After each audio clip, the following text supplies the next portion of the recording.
welcome to the 2025 Book Awards, and also welcome to day 10 of Bookmas.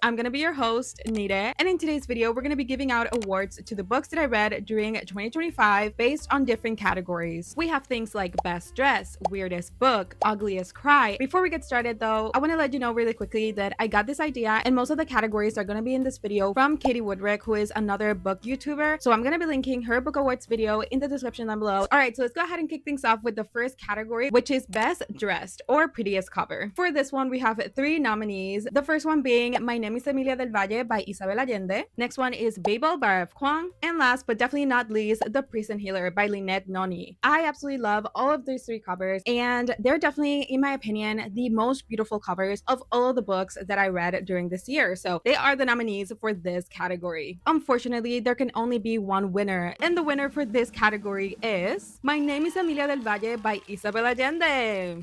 In my opinion, this cover is just so absolutely gorgeous. I absolutely love the art style. I love the colors. I think it's just one of the most beautiful covers that I've ever seen. So let's give it up for our winner. All right, so next up we have Craziest Plot Twist. And for this one, I also have 3 nominees. The Prison Healer by Lynette Noni, making a comeback in this other category. Pretty Girls by Karen Slaughter. And That's Not My Name by Megan Lally. They're all amazing books with crazy plot twists that I just did not see coming. I think they're all deserving of this award. However, the winner for Craziest Plot Twist goes to That's Not My Name by Megan Lally. I cannot stress enough how much this book surprised me. Okay, I was not expecting it, and maybe that's why it just like left such a big impact on me, because I was really not expecting it, even though I knew it was a thriller and I knew something had to be going on, but I just really did not expect the reveal. I did not expect that plot twist. So take this as a sign. If you have not read this book, go pick it up. Go pick it up, go read it, because I was not expecting to like this book as much as I did. I was not expecting to be shocked as much as I was. So I definitely recommend it if you're looking for a very shocky, thrilling thriller. I definitely recommend you go pick it up, because what was that? What was that? Alrighty, so moving on to our third category, and that is Most Underrated. So basically this just means books that I really enjoyed, but I just have not seen people talk about as much. And so they're a little bit underrated in my opinion, or at least in my perspective, because I have not seen a lot of people mentioning them. So they might not be as well known as they should be, because they were really good and I really enjoyed them. And so the nominees are Ask for Andrea by Noelle W. Ely, Every Time I Go on Vacation Someone Dies by Catherine Mack, and We Used to Live Here by Marcus Kluwer. And the winner for this category is We Used to Live Here by Marcus Kluwer. This is a book that I absolutely loved. Like, it was such a great book. Like, it was very confusing. It was very like a very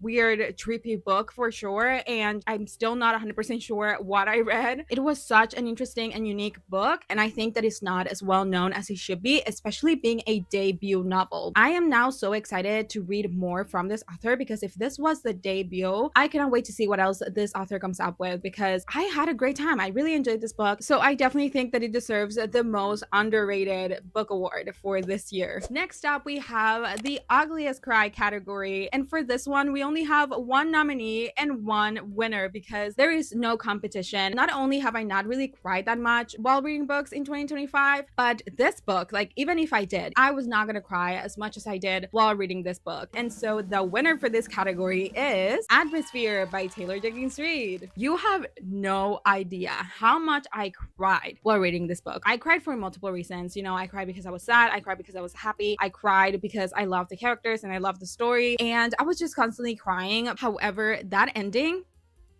had me absolutely bawling my eyes out, and I just cannot give this award to any other book. Okay, not a single other book during 2025 made an impact as much as this book did. I absolutely love it. If you have not read it, what's wrong with you? Go pick it up right now. All right, so let's go ahead and move on to the next category, and that is Weirdest Book. And for this one, we also have 3 nominees, those being Comfort Me with Apples by Catherine M. Valente, We Used to Live Here by Marcus Kluwer, and Our Wives Under the Sea by Julia Armfield. They're all very weird and unique books. However, there can only be 1 winner, and this year's winner for Weirdest Book is going to be Comfort Me with Apples by Catherine M. Valente. This book is very short. It's around like 100 and something pages, maybe even less than that, and it is such a weird book, and it talks about a specific topic in such a unique way, and it just left a big impression on me. Pretty much during your entire reading experience, you're confused about what's going on because like weird things are just happening left and right. You don't know what's going on, you don't know what's real, you don't know what's not. You have to pay a lot of attention because things are, you know, very metaphorical, and you know, it is just a very weird book, but I really highly recommend it. I believe I read this book during January, or at least at the beginning of the year, and still think about it to this day, and it's going to be the winner for the weirdest book category. Moving on to the next category, we have most wholesome. For this one, I didn't have a lot of choices because I noticed that I tend to read a lot of like heavier books, so I didn't read a lot of like wholesome happy books, but I did manage to get 3 nominees as well for this category, and those are Remarkably Bright Creatures by Shelby Van Pelt, The Answer Is No by Frederick Backman, and Anne of Green Gables by Mariah Martson, specifically the graphic novel. So after thinking about it for some time, the most wholesome book in this category is Remarkably Bright Creatures by Shelby Van Pelt. I didn't really love this book as much as I thought I would. I thought that it was fine. I gave it 3 stars. The story wasn't very deep or like very emotionally impactful for me, but it was a good story, and it did talk about the importance of family and, you know, having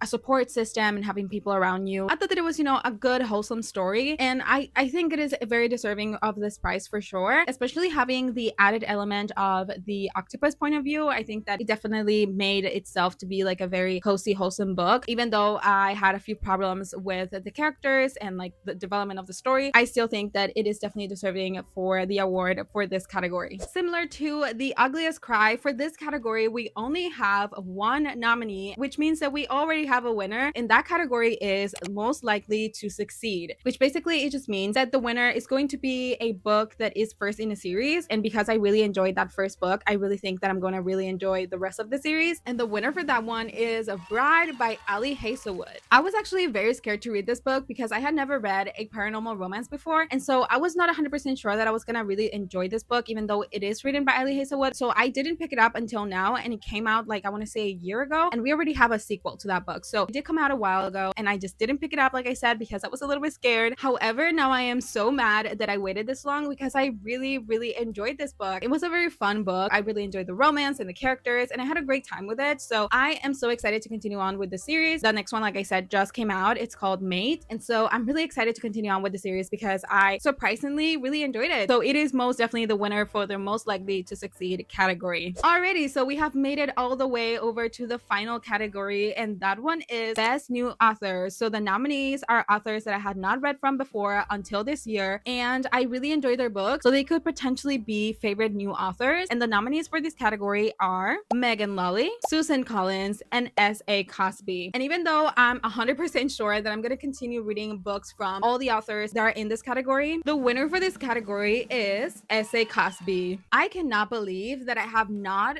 ever read anything by this author until this year. I have talked about him so many times on my channel since I read All the Sinners Bleed because I was so infatuated with that book. Like, I loved his storytelling, I love his writing, I love his characters. I just cannot wait to continue reading more from him because I know that they're all gonna be like 4 and 5 stars because All the Sinners Bleed was such an incredible book. So he's definitely the winner for my 2025 Best New Author Book Award. Alrighty, so that is it for today's video. I hope you enjoyed it, and I hope you had a fun time just coming along with me as I give out my 2025 Book Awards. And so if you did enjoy it, don't forget to leave a thumbs up, and also don't forget to subscribe and turn on your bell notifications, and I'll see you tomorrow for my next Bookmas video.